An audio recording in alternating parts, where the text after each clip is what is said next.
श्रीमद् भगवद गीता की टीका साधक संजीवनी में पूज्य स्वामी रामसुखदास जी भगवान में मन लगाने के अभ्यास के बारे में, उपाय के बारे में बताते हुए कहते हैं, मन को बार बार ध्येय में लगाने का नाम अभ्यास है।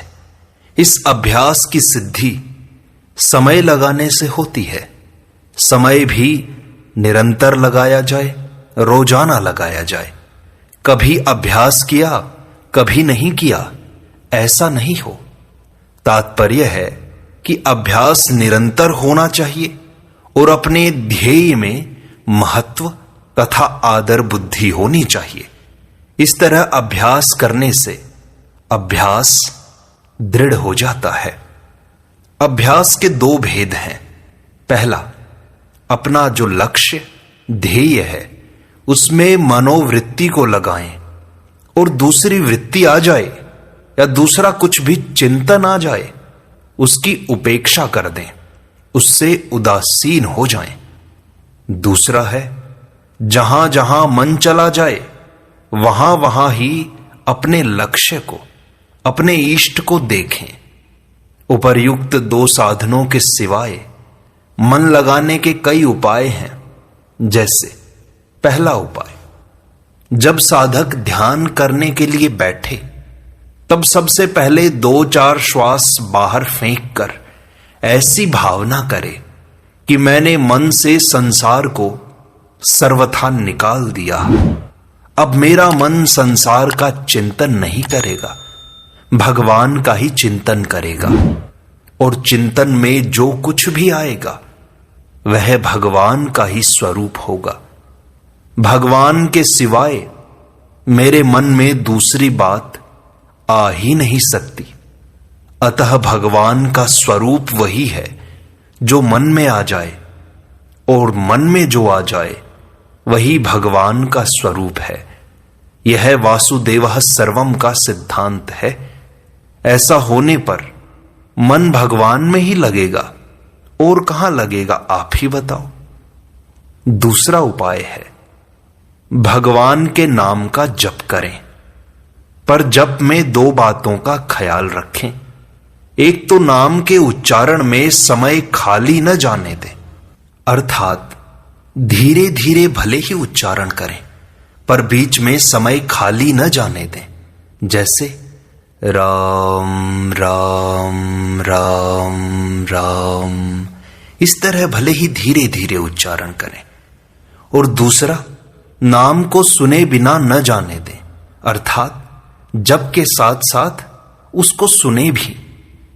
तीसरा उपाय है, जिस नाम का उच्चारण किया जाए मन से उस नाम की निगरानी रखें, अर्थात उस नाम को अंगुली अथवा माला से न गिनकर मन से ही नाम का उच्चारण करें और मन से ही नाम की गिनती करें।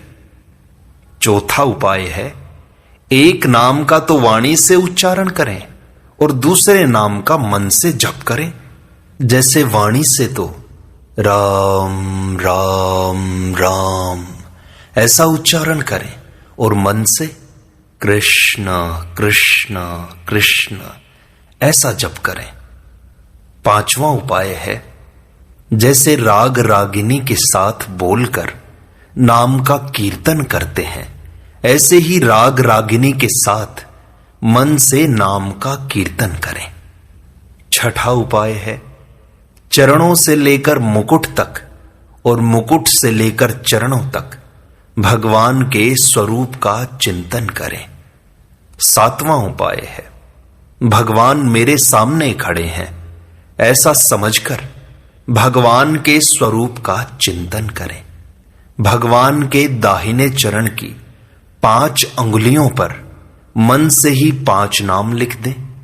उंगलियों के ऊपर का जो भाग है उस पर लंबाई में 3 नाम लिख दें, और चरणों की पिंडी का जो आरंभ है उस पिंडी की संधि पर 2 नामों के कड़े बना दें। फिर पिंडी पर लंबाई में 3 नाम लिख दें। घुटने के नीचे और ऊपर एक एक नाम गोल कड़ा बना दें, अर्थात गोलाकार नाम लिखते, जंघा पर लंबाई में 3 नाम लिखते, दाहिने तरफ की कमर में 2 नामों की करधनी बना दे, 3 नाम पसली पर लिख दे, 2 नाम कंधे पर और 3 नाम बाजू पर लिख दे। कोहनी के ऊपर और नीचे 2-2 नामों का कड़ा बना दे। फिर 3 नाम कोहनी के नीचे ऊपर के भाग पर लिख दे। कलाई में 2 नामों का कड़ा बना दे तथा 5 उंगलियों पर 5 नाम लिख दे। गले में 4 नामों का आधा हार और कान में 2 नामों का कुंडल बना दे। मुकुट के दाहिने आधे भाग पर 6 नाम लिख दे, अर्थात नीचे के भाग पर 2 नामों का कड़ा, मध्य भाग पर 2 नामों का कड़ा और ऊपर के भाग पर 2 नामों का कड़ा बना दे।